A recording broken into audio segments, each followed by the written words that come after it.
Hi, I'm Brent Adams.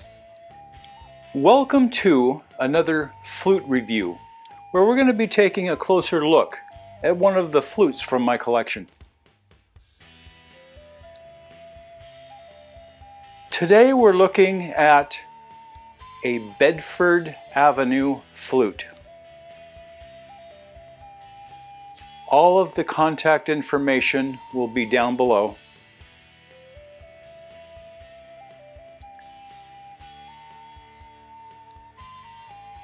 These flutes are ones that I don't feel are as well known as many other flutes available today.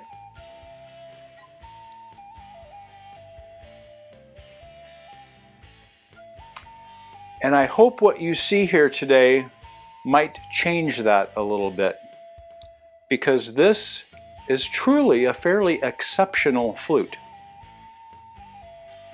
It's made from pretty highly figured walnut.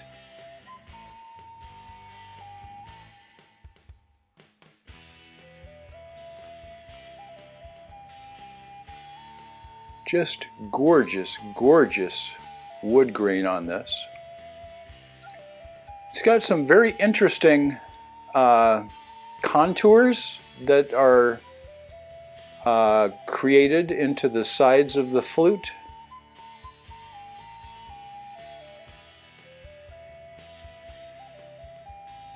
Kind of narrows it a little bit right at the nest area, or voice box, if you will. And his block designs are pretty unique also. This is one of the simpler ones, but it does have some beautiful inlay on the sides. They have a chimney that does go the full length and extends even past a little bit on the true sound hole. The flue is a part of, well, I'll show pictures of that. The flue appears to be built into the flute body, but it also has, the block has a very, very thin laminate on the bottom of the block. And that might be to help with moisture or something like that. I don't know. He's got some intricate grooves right here. Being a dark flute, this is kind of hard to see. There we go.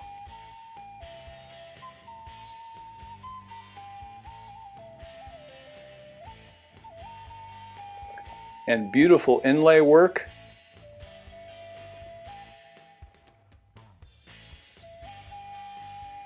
Kind of at the at both ends and in the center, just in between the nest and the finger hole area. Just a beautiful flute. It's slightly larger on the front portion here than the barrel portion. The finger holes are about the same size. They're a little bit on the smaller side, but they're still very easy to half hole and things like that.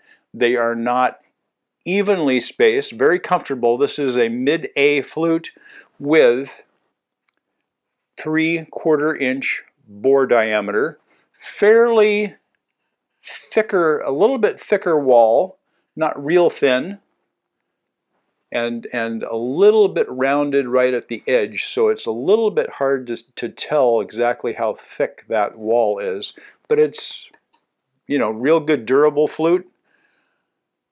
And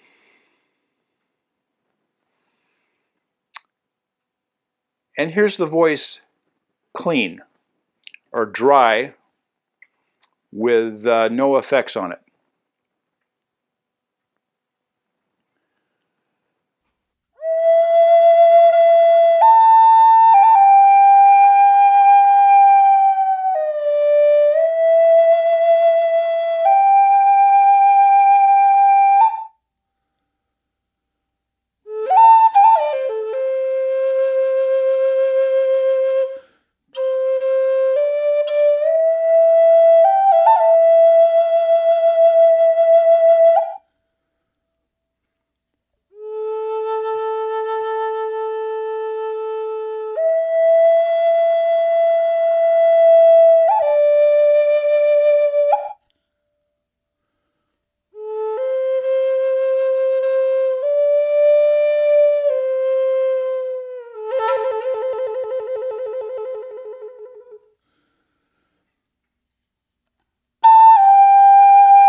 very, very stable. When it gets to that breaking point, it kind of goes a little bit beyond that. I'm going to adjust the block just slightly forward a little bit. I had it back just a tiny bit. Let's see what happens now.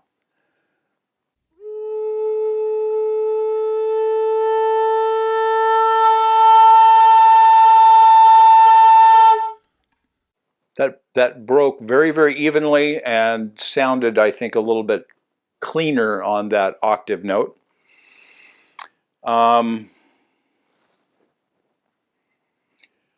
These, or at least my example here, from Bedford Avenue Flutes.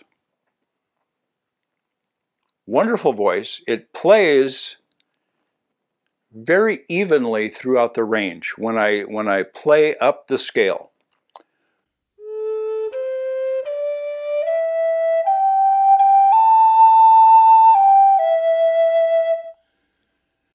It seems to use, or it seems to me that I use a little bit more even breath pressure as I go up the scale. It does take just a little bit more breath on the upper notes.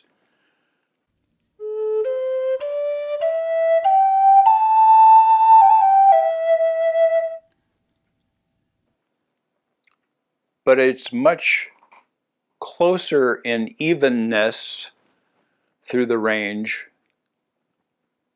than many other flute makers use.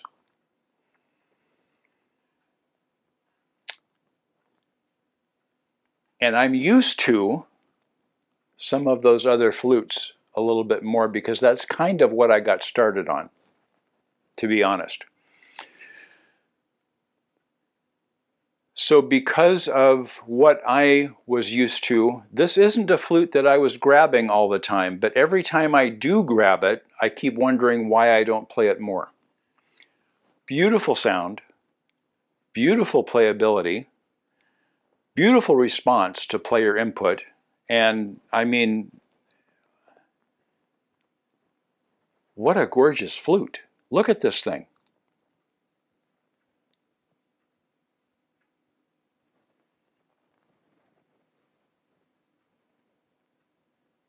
Now, we'll add some effects, reverb and delay.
What a flute.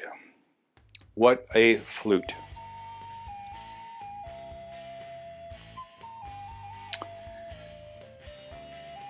Mark sells through an Etsy store.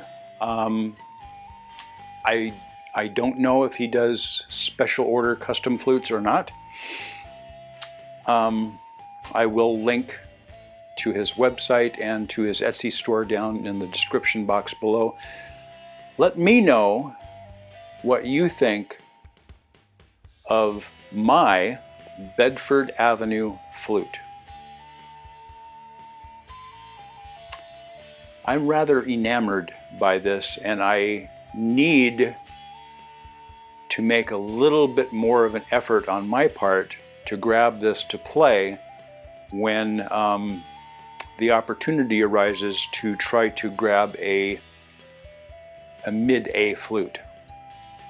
This is one that should be on my go-to list. It really should. Love the sound of it. I love the response. I love the way that this flute plays.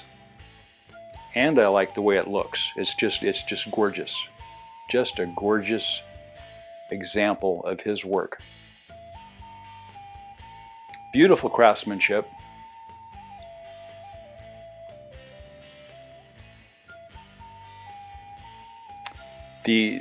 Everything is just glass smooth, with the exception of the very foot end. The flat portion there has a few little teeny tiny, I don't know if I can show that or not, few little teeny tiny like sanding marks or something, but that's the only thing. Everything, it's the transition from the inlay work and everything is just perfect. It's perfect. What a gorgeous flute. I hope you liked it. I hope you enjoyed the video. And if you haven't yet, please subscribe. There's a little bell right down over there that you could click on so that you could be notified the next time I post a video. Could be taking a closer look at one of my flutes from my collection. It could be taking a first look at a flute. It could be one of my music videos where the flute kind of takes the spotlight, center stage if you will. Could be by itself, or it could be with many other types of instruments. Could be a tutorial on how to play the Native American flute, or Native American style flute, excuse me. One of the easiest instruments to learn in the basic pentatonic scale. This is what is known as a mode 1/4 flute, or a standard minor pentatonic flute, Native American style flute. There are some other tunings, but that's the tuning that I prefer because you can do so much with it beyond the basic scale if you choose. There are other scales that you can use as well. I played a mode 4 on this at one point in my dry sound sample. Thank you again for watching, and I hope you have a fantastic day. Take care.